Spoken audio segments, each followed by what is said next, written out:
Hey, so we're going to go ahead and get started. My name is Alyssa Spomer, and I'm one of the student exec members for HuskyADAPT, and we're really excited to have our speaker here today. Before we get started, I wanted to let you all know that captioning services are available at the bottom of your Zoom window. If you just click on closed captions, they should be there for you. And with that, I'll actually pass it off to Molly Malika, one of our other exec boards, to introduce our speaker. Great, thanks, Alyssa. It's my pleasure to introduce Dr. Heather Feldner for our seminar, our HuskyADAPT seminar today. Dr. Feldner is an assistant professor in the Department of Rehabilitation Medicine, the director of the IMPACT Collaboratory, where IMPACT is an acronym for Igniting Mobility, Play, and Access for Children with Technology, and also an associate director of CREATE, where CREATE is an acronym for the Center for Research and Education on Accessible Technology and Experiences. Fortunate for us, on top of all those other things, she's also co-founder and faculty advisor of HuskyADAPT. We actually held the very first founding meeting for the HuskyADAPT student org on Heather's lovely back deck when we were all able to do that before the pandemic. Dr. Feldner's research and expertise is at the intersections of rehabilitation, engineering, design, and social justice using a disability studies lens. And we're so lucky to have her presenting for us today. The title of her talk, as you can see here, is Disability History, Rights, and Contemporary Advocacy. And with that, I'll hand it over to Dr. Feldner. Thank you so much, Molly and Alyssa, and thanks to you all. It's so exciting to see many familiar names and some faces and some new faces and names as well. So really hoping that we have a very interactive discussion today, although it's a lot of material to kind of squeeze into 1 hour of a discussion that can, that has could take years to unpack with all of the nuances and such. But again, this is just meant to be a very brief overview and introduction. And I hope it offers some food for thought and some food for discussion. And I'd certainly be happy to follow up with anyone following the talk today in regard to any of these issues. This is something that I'm very passionate about and love to talk about. So thank you for having me here today. So just a couple of acknowledgements before I get started. Catherine Lent and Sue Wendell are also folks that I have worked with to create some of this material that I'll be sharing with you today. Nan and Ken are just, there's some folks over at the LEND for the center and CHDD. They have helped with a lot of the technical components of the presentation that I'll be sharing with you today. So just wanted to give them a shout out. And I also want to let you know that there will be a couple of points throughout the presentation where I'll be using polls. And so I use Poll Everywhere, and you can see, you can either log on via text or whatever device at this address here, which is pollev.com/Heather Feldner, no ER, just Heather Feldner, or Heather Feldner 793, or you can text that to the 22333 to be able to join those polls and to respond. So we'll get to those in just a second here. So the first thing that I wanted to do is to share with you some accessibility notes. And this is something that I've kind of learned from participating in many disability studies conferences and learning from really wonderful disability rights advocates and just pioneers in the field. And so what you'll hear me present now is an adaptation of what I've learned from these amazing folks in the field. And I, just want to acknowledge that when we think about accessibility, right, this is an ongoing process. We get it wrong a lot. And only by engaging and by learning from what we can do better, then I think we actually come to a better place as we think about accessibility. So I will get started with my accessibility notes now. So this is Heather speaking. I am a cisgendered white woman with brown hair streaked with gray. I have dark glasses and I'm wearing a maroon colored shirt and a scarf today. I'm sitting in my office at home. There's a window behind me. I speak with a Midwestern US accent. I use she, her pronouns, and I do not identify as having a disability. I am a daughter and sister of family members of people with disabilities. And although I study disability and accessibility academically, the positionality that I've just described both shapes and limits the perspective that I can bring to this topic. I'm going to be using the microphone that's built into my headphones for the talk today. My talk is going to be captioned, as Alyssa and Molly mentioned, and I'll also be happy to share slides or notes or a transcript of this session, including large print copies. If we were meeting in person, I would have also made a request that you all try to attend the session scent-free as a way to minimize irritation for people with allergies or scent sensitivities. In terms of self-care, I would ask that you do whatever you need to do to participate in the session today and engage. If you need to move around, if you need to lie down, knit, fidget, take notes, draw, or just listen. If you need to have your camera on or prefer to have your camera off, that is absolutely fine. And participation can be demonstrated in a lot of different ways, both verbal and nonverbal. And so feel free to use the chat box, feel free to use the raise hand feature, feel free to speak out loud, or feel free to communicate with me asynchronously via email or via phone. And you'll notice that as a part of this presentation, I'll be using multiple formats. I have slides, I'll be using audio description in some senses, in some aspects of the content, and I'll be using video, audio visual content, and there'll actually be some participation content for you all to respond to as well. And as I mentioned, accessibility is a learning process. There are often competing accessibility needs. So that's something that we can consistently learn from.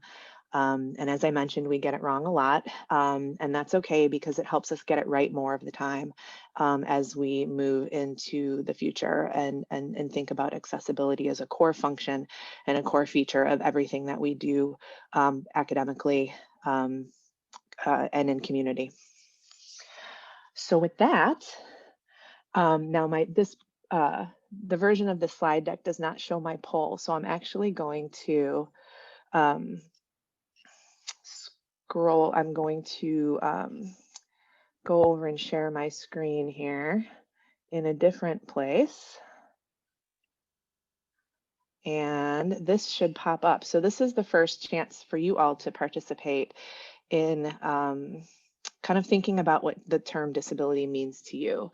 So I want you to think about that. And again, you're going to log on to the pollev.com/HeatherFeld793 or text HeatherFeld793 to 22333 and just put in some words or some thoughts that you think of when you think of the word disability. If you want to make a multiple phrase entry, just make sure you use an underscore so that those words stay together.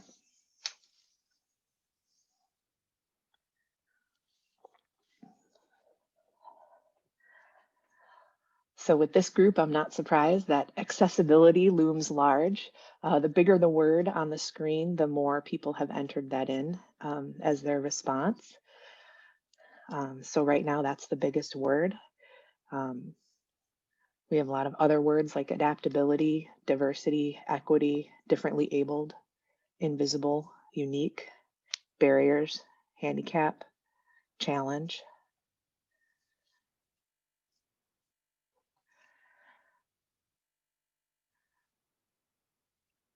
Challenge is now a little bit bigger text, so is diversity, as people are entering their thoughts.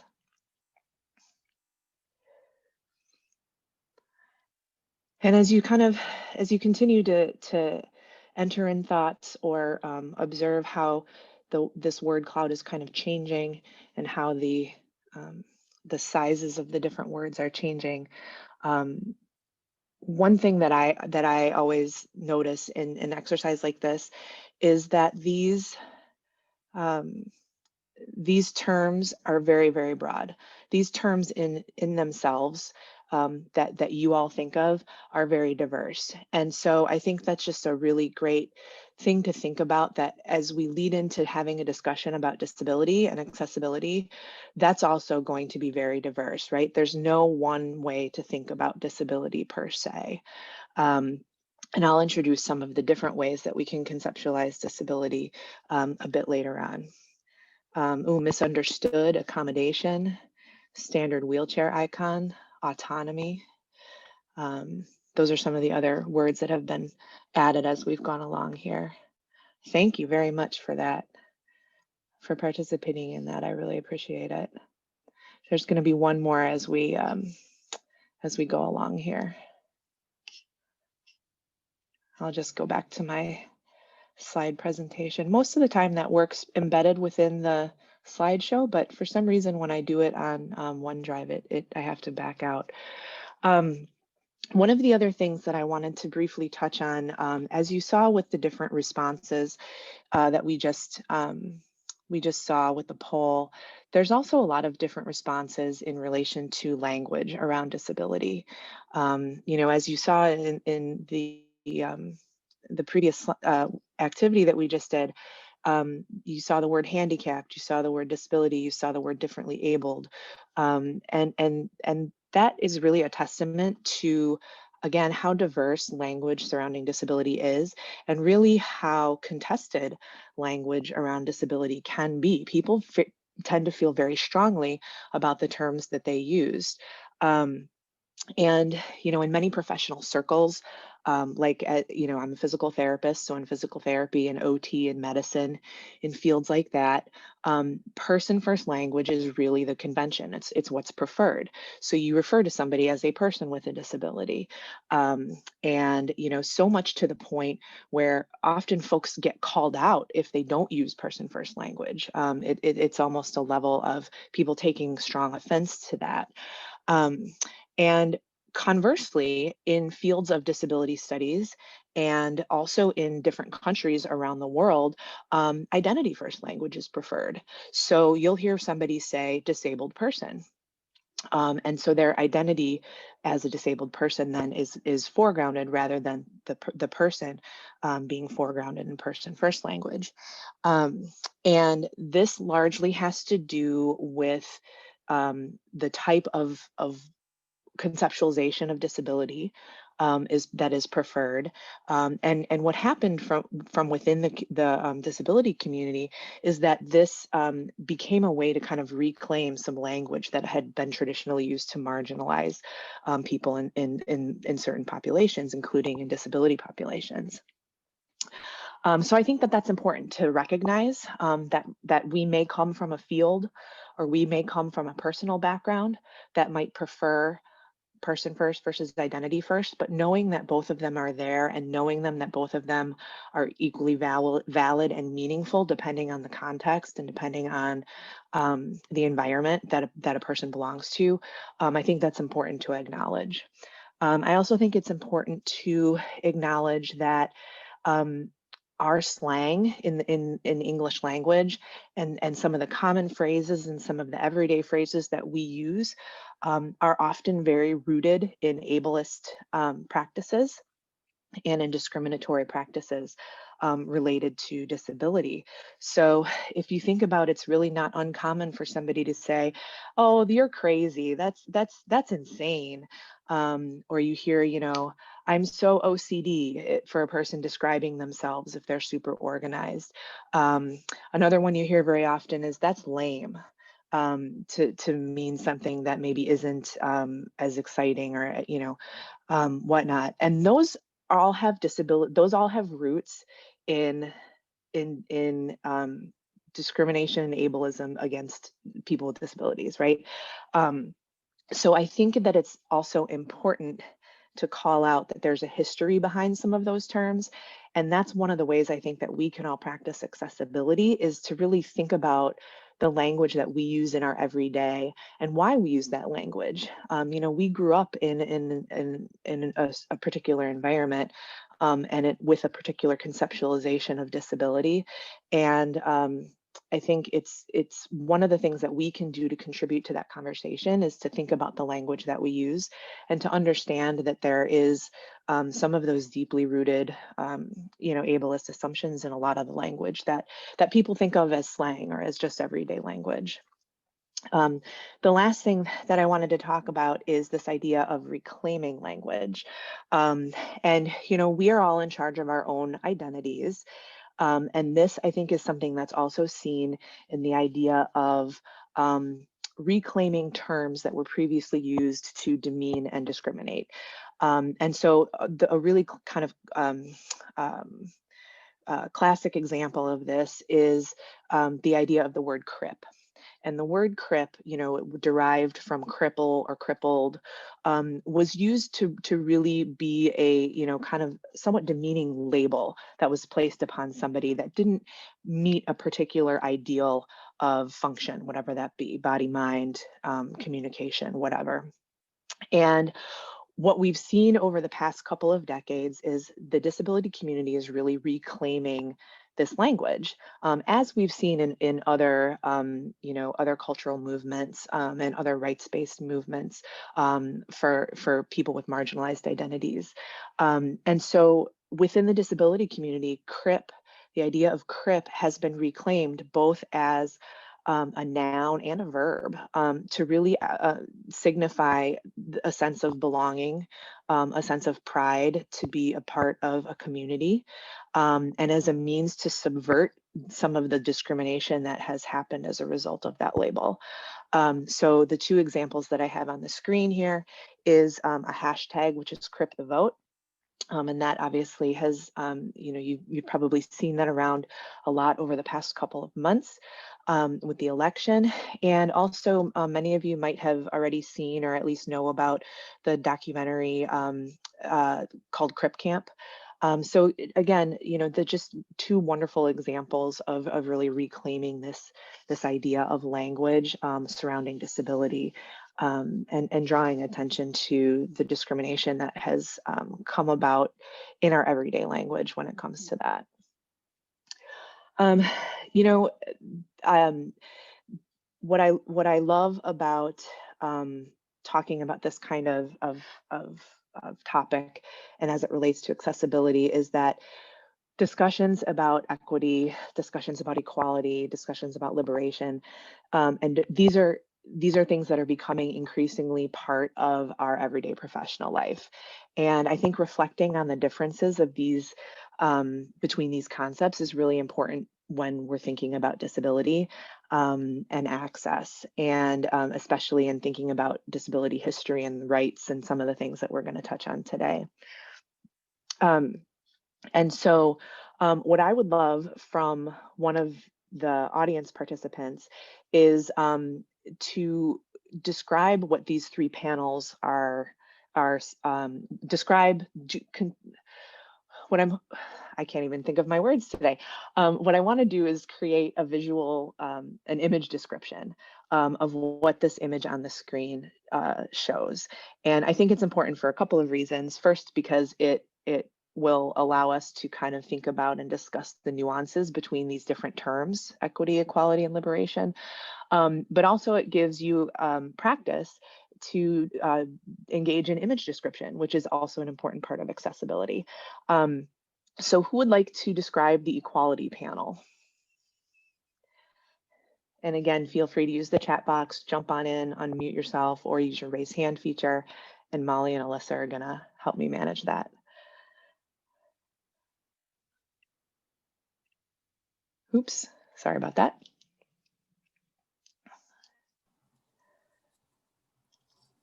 I can give it a go for the first one, if nobody else is volunteering.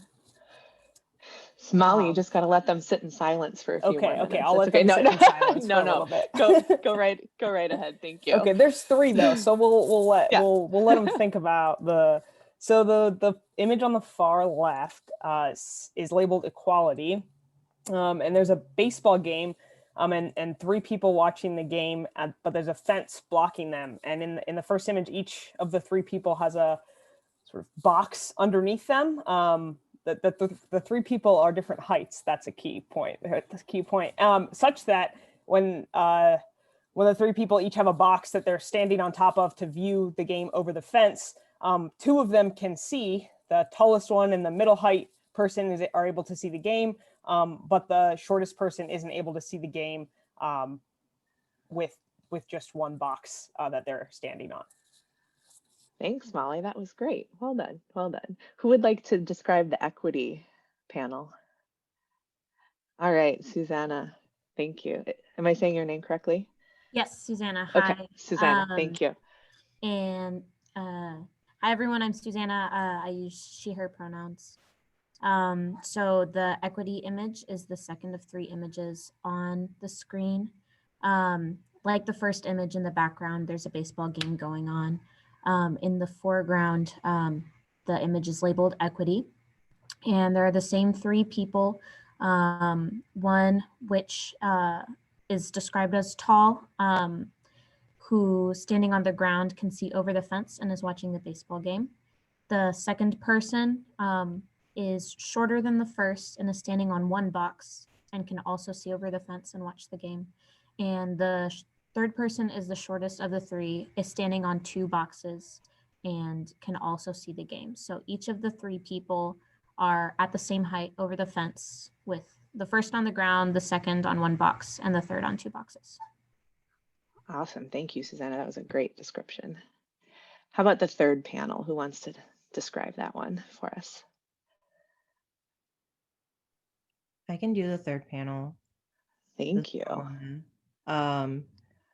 So at the bottom, it says liberation. And so now the fence that was there for the first 2, the equality and equity, is no longer there. And I want to point out, they look a lot happier in liberation than they do for the other 2.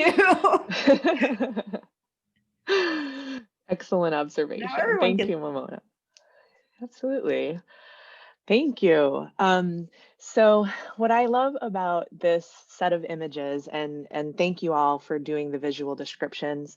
You all did a fantastic job of that, because that's also something that we don't necessarily do on a typical basis. And I think it's a great point of access that we can practice as we go through our presentations and our discussions, is engaging in that visual description, or that image description can be really impactful for people in terms of access. But what I love about this, right, is that we think about equality like, oh yeah, everybody's equal, everyone gets the same thing. Well, not everyone is going to be successful if you give them the same thing, right? But in a state of equity, the resources may be disproportionate, but everyone has what they need to participate. And then when we think about liberation, right, then those barriers are what's removed, and no one needs any particular accommodation in order to participate and enjoy. And so I think about this, and I would encourage you all to think about this in terms of, you know, where we are as a society in terms of supporting people with disabilities, either in an equitable situation or in a liberation situation, right? Have we even achieved equality at this point? So those are some of the things that I would question you to think about in your own spheres, in your own educational practices, in your own professional practices, that sort of thing. And that can be applied to things like education, to employment, to public access, that sort of thing. So one of the things that I also like to touch on is to encourage you all to think about models of disability, how disability is conceptualized, again, in your own mind, in your area of education or practice, or in society as a whole. And this, I think, whether you think about this or not, from a conscious standpoint, we all kind of come to the table with some sort of perception of what we think disability is. Many of us have lived experience of disability. Many of us do not. Many of us are family members or friends. And I think kind of digging a little bit deeper into some of these models and these ways of thinking can help you make sense of where your own, where your own biases are, and what you kind of bring to the table again in your educational experiences or in your professional experiences. So the first one is really kind of the most prominent one, the one that has kind of dominated our society to date, and that is the medical model of disability. And so in this model, disability has been viewed as, a quote unquote problem or deficit that's situated in an individual body. So it's an individual issue. And the goal then in addressing disability is to change the person and to improve their function, often through medical cures or rehabilitation. And that the idea is that the goal is to try and approach or maximize, again, quote unquote, normality. And I use those quotes very purposefully here. And in this model, disability and impairment are often seen as synonymous or interchangeable. And what you see from the medical model being the dominant model of our social history in the US, is we see a lot of not so great things happening as a result of that way of thinking.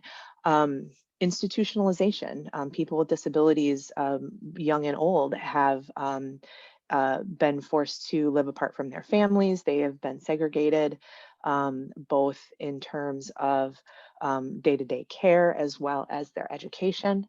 Many people with disabilities have been incarcerated because they are they're not their disability is not being supported with the right supports and services. And then there's a history of eugenics. Eugenics is this concept of really kind of purifying the humanity and ridding humanity from these issues, from anything that was deemed outside of the normal again, or the ideal. And this led to things like forced sterilization, euthanasia. This was happening in our country. I mean, even up to the 70s, in certain states, there was forced sterilization happening for people with intellectual disabilities. And you saw this in multiple countries as well as in the United States. But it really kind of created this idea of worth and value, and what was deemed valuable, and what human traits were deemed valuable, and what traits were deemed invaluable, that people thought that they could potentially get out or breed out of a population. And that's, some of the most famous statistical minds, like Sir Francis Galton, who's kind of known for that bell curve, there's a picture on the right-hand side of the screen with a bell curve that is looking at eugenics. Francis Galton was a very famous proponent of eugenics and kind of this purification. And it really impacted folks with disabilities across the world in ways that that we're still trying to kind of wrap our heads around in terms of human rights and human rights violations. So one of the things that came out of those terrible injustices that were kind of forced upon people with disabilities is there is this pendulum swing in the other direction. And that led to the social model. And the way that the social model looks at disability is it looks at disability and it looks at impairment as two very distinct concepts and experiences, where impairment is something that happens to an individual body disability is actually a social construct, and it's something that is created by barriers in our interpersonal attitudes. It's created by physical barriers in our environments, and it's created by barriers within institutions such as education or employment. Excuse me. So the goal here, when thinking about addressing disability, is not to address anything in regard to the person. It's to look at changing society and removing barriers to participation, both attitudinal and physical. And so there's a cartoon on the right-hand side of the screen, and there's a woman standing behind a person in a wheelchair, patting them on the head, and saying, "So what's the matter with you, dear?" And then the person seated in the chair is pointing at the stairs and says, "Apart from your attitude and these barriers, you mean, there's nothing wrong with me." And so I think that that really kind of it embodies this idea that,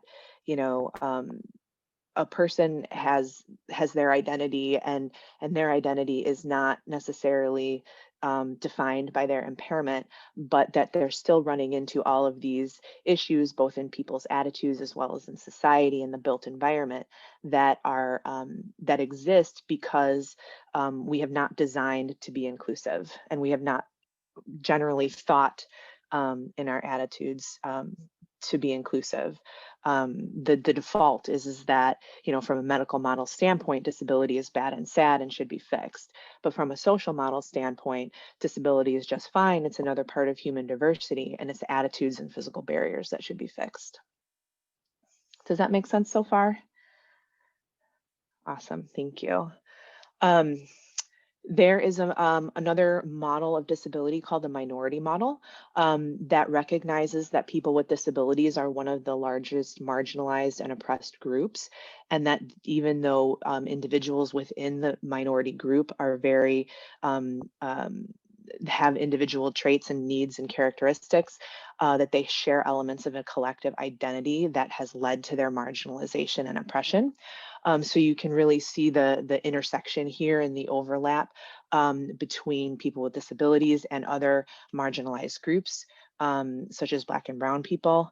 And the goal here within kind of this minority model perspective is to really fight for civil rights and policy change, and celebrate disability as a natural part of human diversity.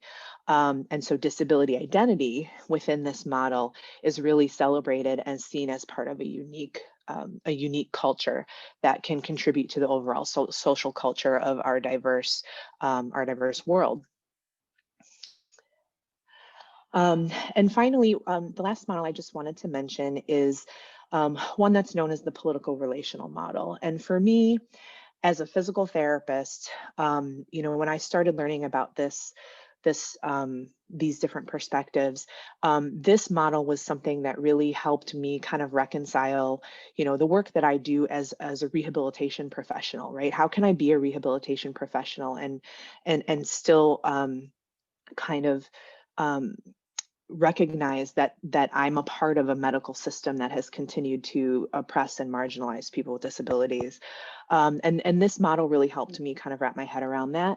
And the kind of tenets of this model is that it also recognizes, like the social model does, that disability and impairment are distinct, but that equally that bodily experiences are equally as important in defining disability experiences as the social structure in which we live and act. And so that disability then becomes this relational experience between someone's body and mind, between the environment, and then between the policies that regulate and define our practices in society.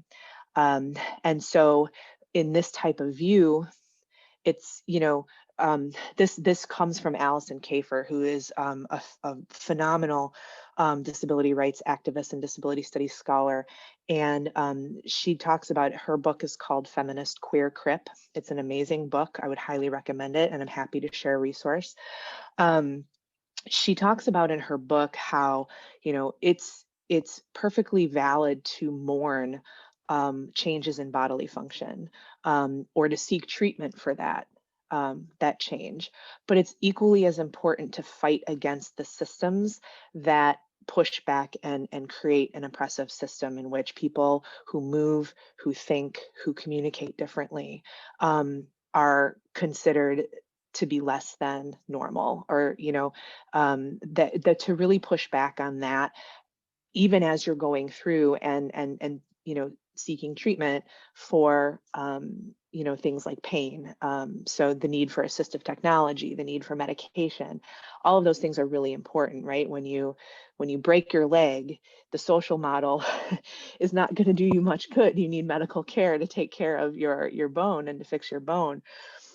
But you still need to recognize the bigger picture, that you can meet individual impairment needs while simultaneously advocating for more universal inclusion, for more access in society, and to push back on some of those attitudinal and structural barriers that so often are limiting full participation for people with disabilities. And so, across time, disability leaders have really fought against these types of discriminatory practices, medical model influences in our society. And the disability rights movement has a really neat and intersecting parallel to the civil rights movements of the 1950s and the 60s. So the women's movement, the Black civil rights movement, were really set the stage for the disability rights movement to take off, and for people to start demanding change in response to the discrimination that they're faced. That included, the exclusion, the institutionalization, the eugenics movements, all of that. And, aside from these kind of more egregious issues, people with disabilities are just denied basic access, basic civil rights, access to education, access to employment, access to healthcare, access to community living, that sort of thing. And so that really became an organized movement in the 1960s. So one of my favorite things to do is to watch Drunk History. If you haven't, I'm sure many of you know. Some of you probably maybe have already seen this, but it's just about an 8-minute clip. And it talks about the historic sit-ins that happened to get the passage of Section 504 of the Rehabilitation Act of 1973. So I wanted to take a look at this together and just kind of get some thoughts and opinions on this clip.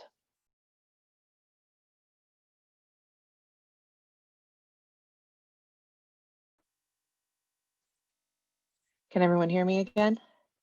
Okay, awesome. So just wanted to get some thoughts from you all on that.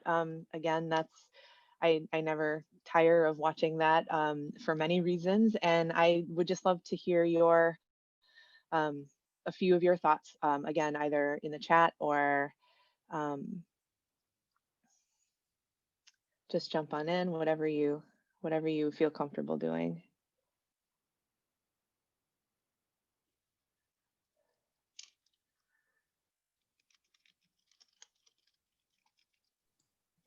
I'll hop in. This is Nicole Zeno. I feel that a lot. Whenever I recently watched Crip Camp, and I was always frustrated with that not a lot has really happened since ADA passed, like as far as like big access changes. That's always like re-inspires me, like to think about like what they did and what was passed, but there's still a lot farther to go to actually have a true accessibility. Thanks, Nicole. Yeah, that's a great point. We have come pretty far, but there's I put this slide up for our discussion because it just highlights some of those periods of time where there has been some progress, but policy doesn't necessarily mean progress in an everyday basis when it comes to access. So I think that's a fantastic point. Thanks, Nicole. Other thoughts?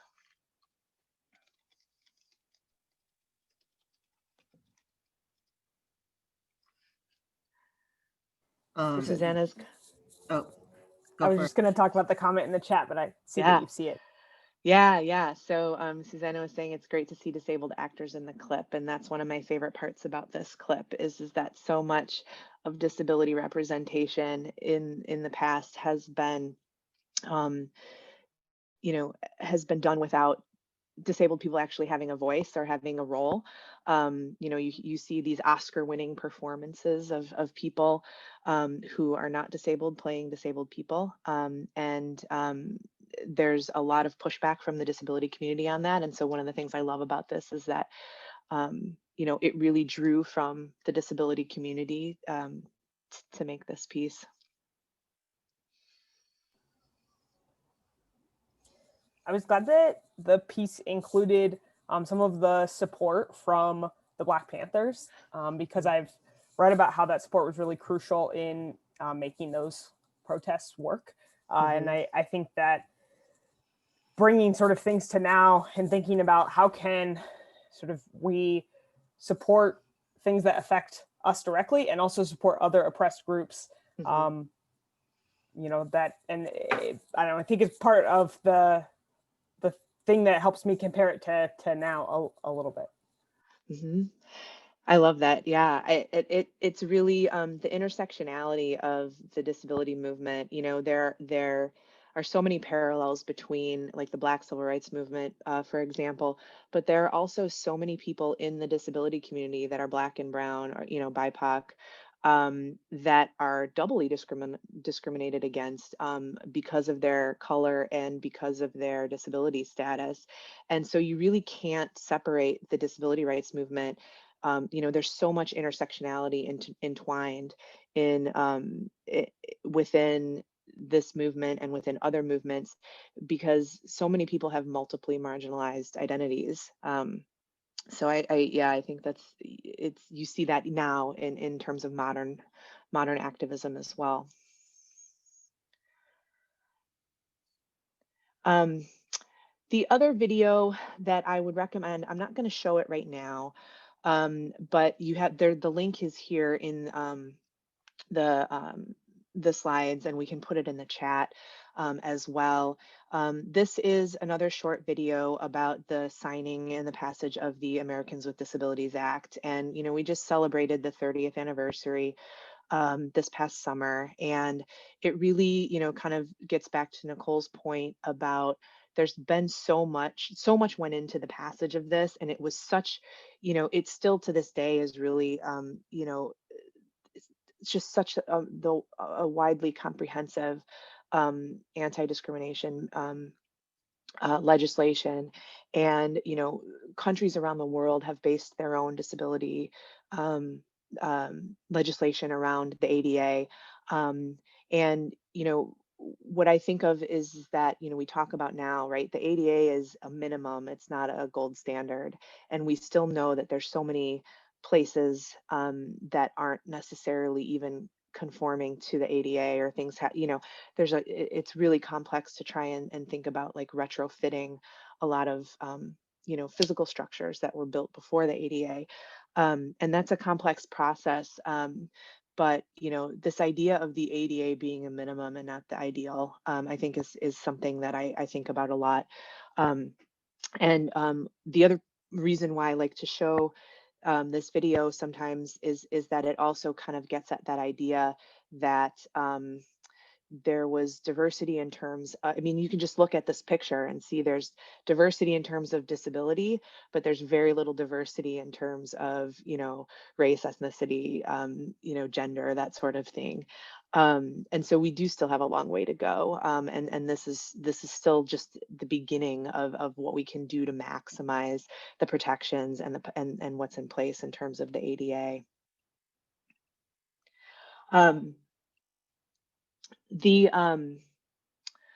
I wanted to mention a few things in relation to contemporary advocacy and some of the examples that we've seen from the disability community that are still happening now.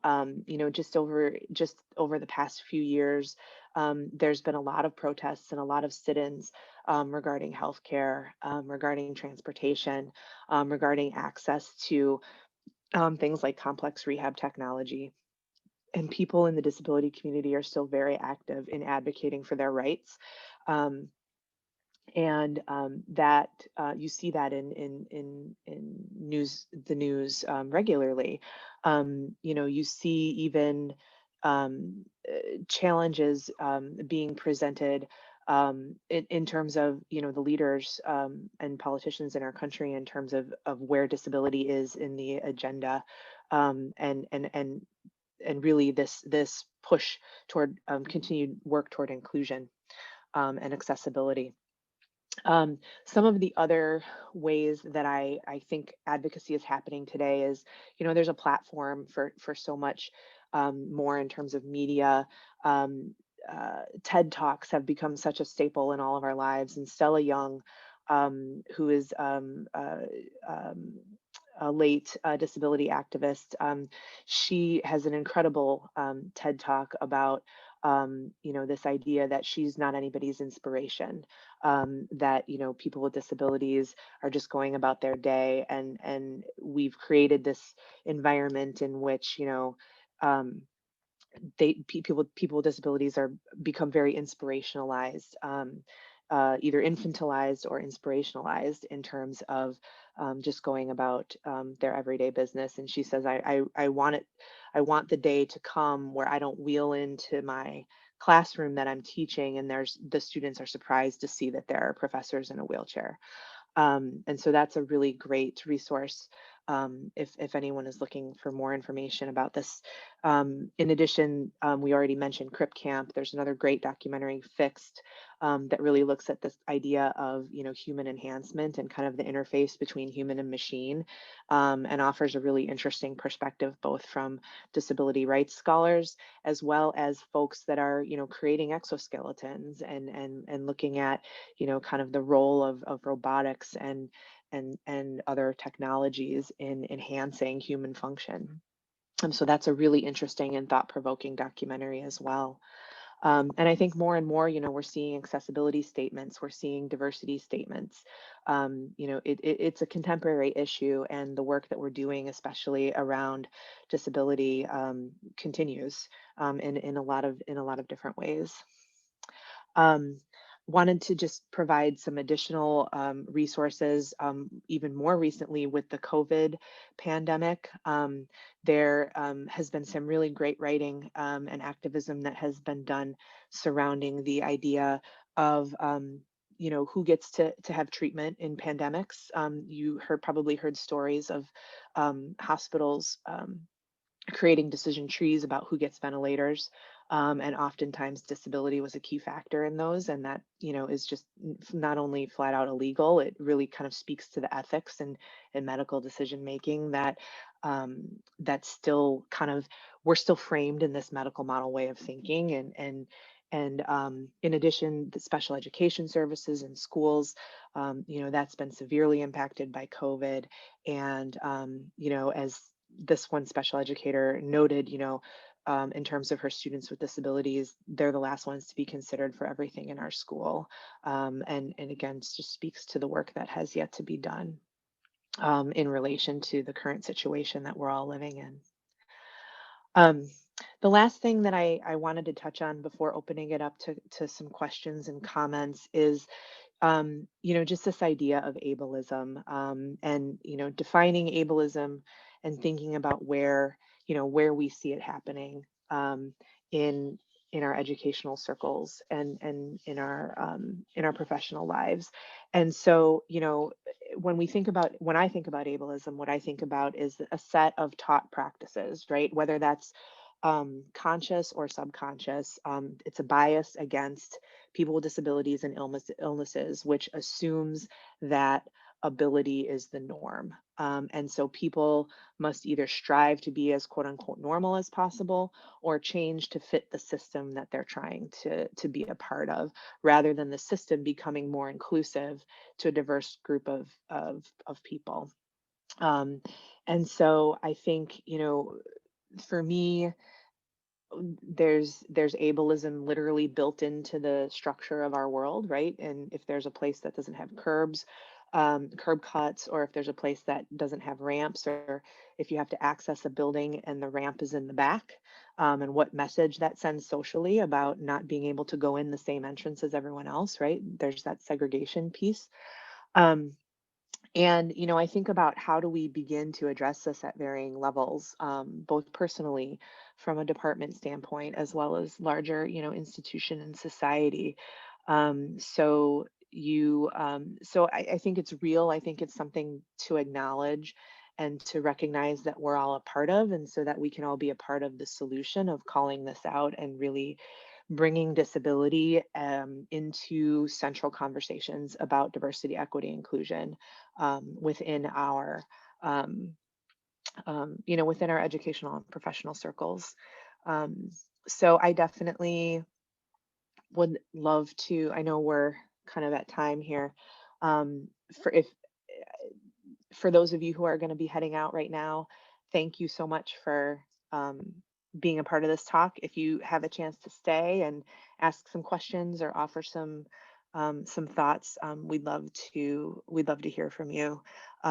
So thank you, and I want to turn it over to you all and see what questions and comments that you all have.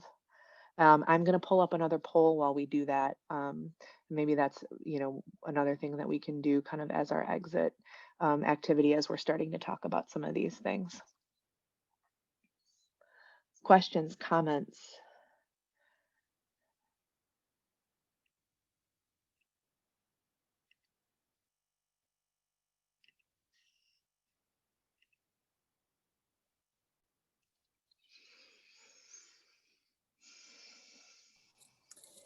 There was one comment earlier, I think right after you played the drunk history video, that said, from Jody Myers, that said, many hesitations with some disability policy changes seem to include monetary considerations. Change can come when it becomes too socially expensive not to.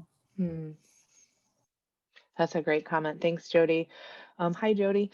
Yeah, I agree. And I think that a perfect example of that is what we've just all been through with COVID. People with disabilities were asking for years and years about ways to contribute to education and to the workplace with more accessible means that maybe allowed them to work from home and say call in or video in to meetings.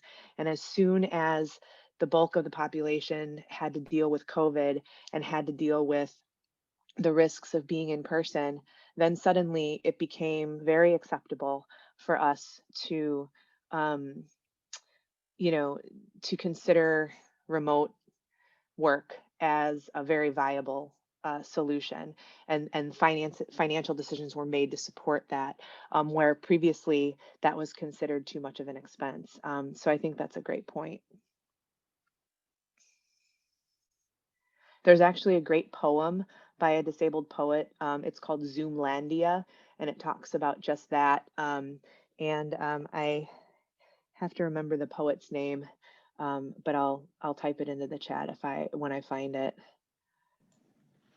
Heather Nicole commented that the poll is locked for response. Oh, I'm sorry.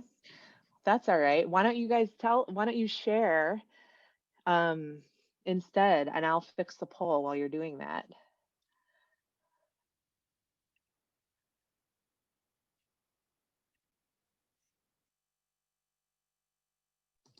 I'll start off. Thank you. I have both personal and professional disability rights issues because I have a disability and I also work in rehab with my research. But personally, I think one big disability rights issue right now is with insurance coverage, because I keep getting like assistive devices denied because they're not the bare minimum. I don't need them for everyday life. They're too, like, I don't need to be active. I don't need to do all these things in the eyes of insurance. And so everybody else can go out on a run, but I have to pay $3,000 if I want to go out on a run. And so it's things like that that are really frustrating, that like just being like the access to devices, since the environment is not changed, you can get assistive devices to help improve your like daily life and just access to things, but you can only do that if you are willing to pay a lot out of pocket, and $3,000 is on the cheaper side of things compared to other devices. Yeah. Thank you so much for sharing that, Nicole. And, I think you bring up a really salient point to this whole idea of the medical model of disability, right? Someone else gets to decide, someone else with some level of expertise, right? Medical expertise gets to decide what is and what is not medically necessary. And the result of that is that it's this completely paternalistic way of, you don't get to determine your own needs and your own wants for what you want to participate in. And it's so frustrating. And I see that I see it every day, and I'm sure many of you do as well. It just is really, it's really mind-blowing that's what our policy has decided is the right way to handle equipment needs and other needs, right? And I think one of the things, just the idea of nothing about us without us, right? From a disability rights, to use the disability rights phrase, right? Like someone shouldn't decide for someone else what their needs are. They're the experts in their own bodies and their own lived experiences. And yes, we have professional expertise that can contribute to that. But that has to be second to understanding a person's lived experience and their desire for participation.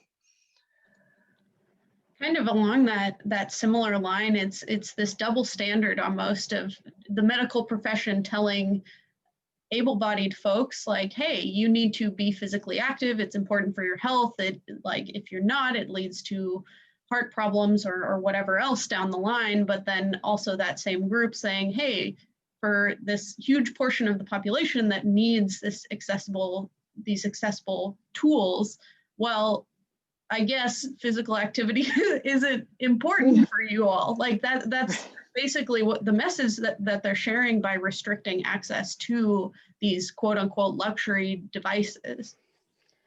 Also, I wouldn't say it's not like my doctor and my orthotist both support me like in getting this device. It's the insurance and like the outside doctor levels of like, I don't even know who and I don't understand insurance.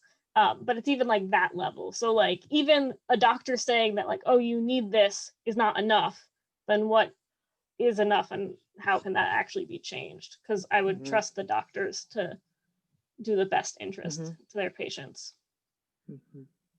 They're just FYI, I think your poll is still locked. It says Is it really? Yeah, it says at the top that the poll is locked. I'm sorry about that. Yeah. We can continue to talk about it. I'll try and fix it while if anyone wants to write their response. Susanna had a comment. Sorry, Mamona. Go for it. Okay, Susanna posted in the chat that lack of disabled people in decision-making positions. It's a huge issue. Yeah, think about your own, academic or professional experience, and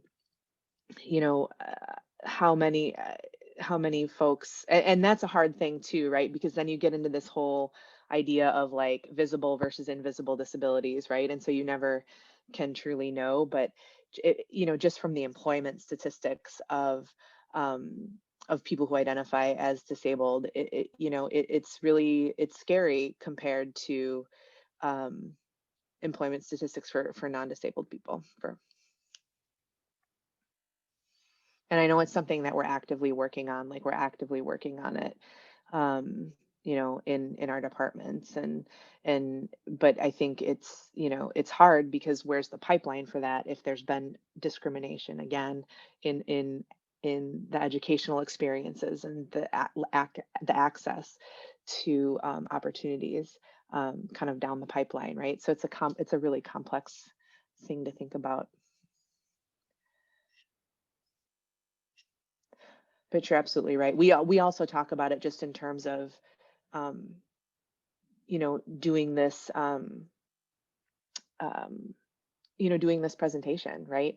I'm not the best person to give this presentation because I don't identify as having a disability. And oftentimes I try and give this presentation, and I try and do as much work as I can with people who identify as disabled, because it's, again, I have an academic interest and an academic background in this, but I don't have a lived experience in it. And I need to consistently call that out, to work toward, better practices and better policies when it comes to access, and that's part of the process, is being really clear about that.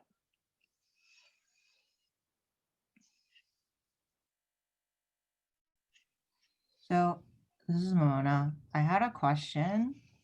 So I guess I've never seen the connection, or sorry, not seen, but like I've never, like that was the first time I had seen the like disability political model. Like Oh I've yeah. never seen that before.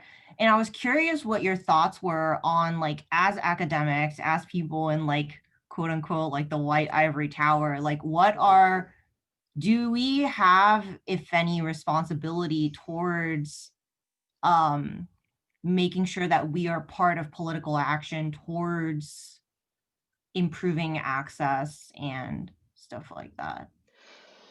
That's great. So, the political relational model is one, again, that just for me really helped me reconcile kind of my background as a rehab professional and kind of this new understanding of disability that I kind of got through my disability studies work. And the idea that it is, that disability is a politicized identity, right? And there are people that and that it needs to, if policy is going to change, it almost has to be politicized, right? Because that's the only way that policy is going to change. And so it's unfortunate, right? Because you read a lot about like fatigue and um, you know, that it always winds up being on the shoulders of the person with a disability to, kind of call stuff out and try and advocate for policy change. And so I think, you know, thinking about like how we can all be allies, and I don't even know if ally is the right word, right? Because do I get to call myself an ally? No, I need to show it through my actions that I can be an ally to the disability community, right? And then, maybe someone in that community will call me an ally. um, which gets back to the language is powerful kind of discussion, right? um, but yeah, I mean, I think there, from what I have seen, like take University of Washington, right? Like accessibility and inclusion is a big kind of push on the campus. But disability sometimes doesn't get foregrounded as much as it could, I think, in relation to the intersections with other marginalized identities, right? Um, and so I think, there's the D Center, there's the Student Disabilities Council, there's all of these things that I think that we have the capacity to get more involved in and kind of take part in some of those politicized actions. Not to say that, you know, that's ultimately politicized, that's like you're engaging in political action, right? But any sort of advocacy is ultimately going to then, I think, push toward this idea of disability as a politicized identity and bring those issues into mainstream discussion.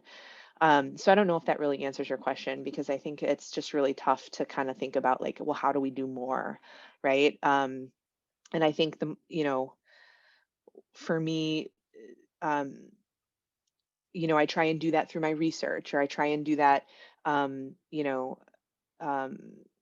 through some of the, like, I'm involved in the the NCART, which is the National Coalition for Complex Rehab Technology, right? So there's bills that are on Capitol Hill now that are looking to protect certain accessories for complex rehab tech users, that then they can use their Medicare funding for other things and, you know, whatnot. So like getting involved in those types of things too, right? But I think a lot of it has to be very grassroots, right? Because that's where the power comes from, right? Like that, I think about like the civil rights movement and the disability rights movement, and all of that was very grassroots.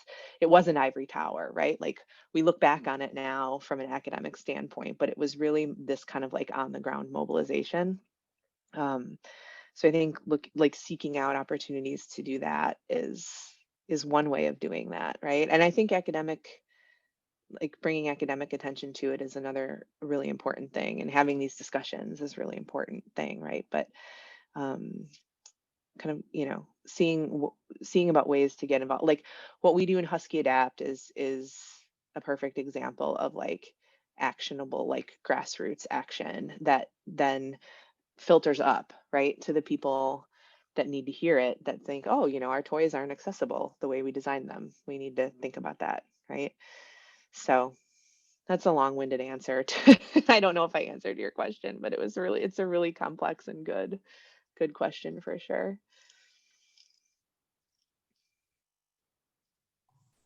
Hi, I'm Ravi. It's not really a question. I just really liked how in one of the slides you talked about how someone who was a teacher wanted to, or said that like she was waiting for the day that the students were no longer surprised to see the teacher come in a wheelchair. And I do have a disability, and I use a number of assistive devices, including braces and a wheelchair. And I'm in the TPT program, and I want to apply that sort of similar, you know, mindset to, you know, one day when I'm, you know, in the field. And I think that's actually really important, because like I didn't think about that until she brought it up.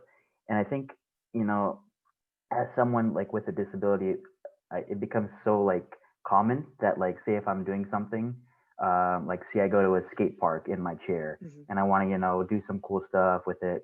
It's like, that's normal to me. Like I'm just trying to be me and do what it is that is part of my normal life. But other people might be shocked just by seeing something like that. And like, I think that it's very important to, you know, make that just normal. Like that's Ravi, that's him doing his thing. Whether it's in the PT clinic or, you know, at the skate park or in the gym or whatever.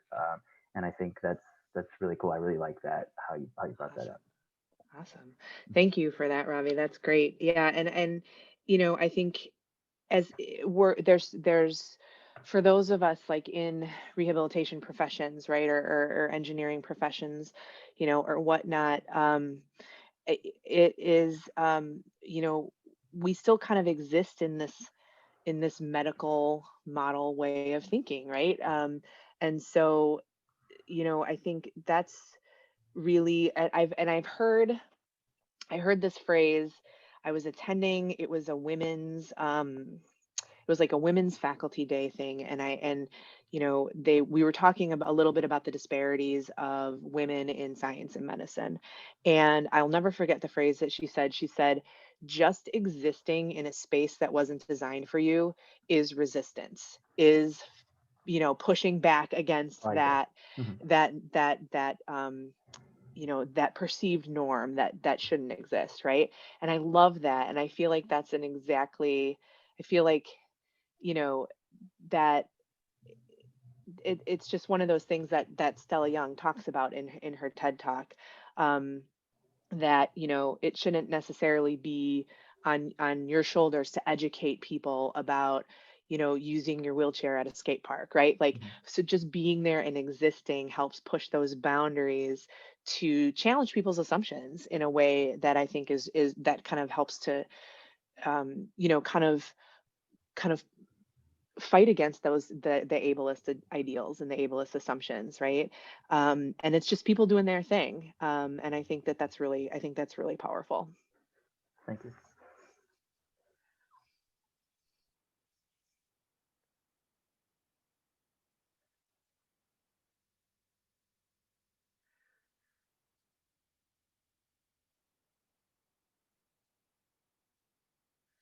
So Mamona just typed in the union stewards and the student union are pushing to add things to contract negotiations that student workers with disabilities are interested in adding, like having more inclusive healthcare.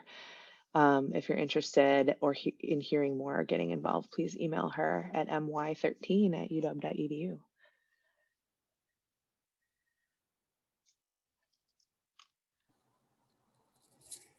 Well, thank you so much for an Yeah, thank you. excellent talk. I learned a lot, and I really appreciate you being here. And also, this is our first HuskyADAPT seminar of the year. If you enjoyed it, please come back to our future ones. We would love to see you all there. And maybe someday we'll be able to have them in person, in addition to on Zoom. But for now, we'll have a few more on Zoom, I think, this academic year. Yeah, and I will also add into that, if there are things that you are particularly interested in hearing about from a faculty standpoint, from activists standpoint, let us know, and we can do our best to try and set up those opportunities. Or if you're interested in participating in either, we may have some panel sessions in the future, or if you're interested in bringing something to the HuskyADAPT community, you can also let me know. I'll put my email in the chat, but it is aspomer@uw.edu. Cool. And with that, we'll give Dr. Feldner another big thank you for joining us this evening. And yeah, thank you all for joining us. Thank you. I appreciate everyone taking the time out of their afternoon and contribute to the conversation. And I just, I put my email in the chat as well if anyone wants to talk further, or I have some extra, I have additional resources that I'm happy to pass along. So thank you all for being here and for staying late to have more discussion. That's wonderful. Yeah, and we'll have the accessible slides from Dr. Feldner up on the HuskyADAPT website, along with the recorded portion of her talk. So you can check out there for those resources as well.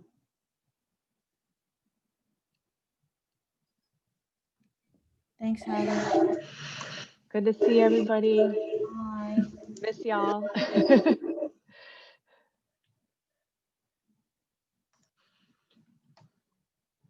All right.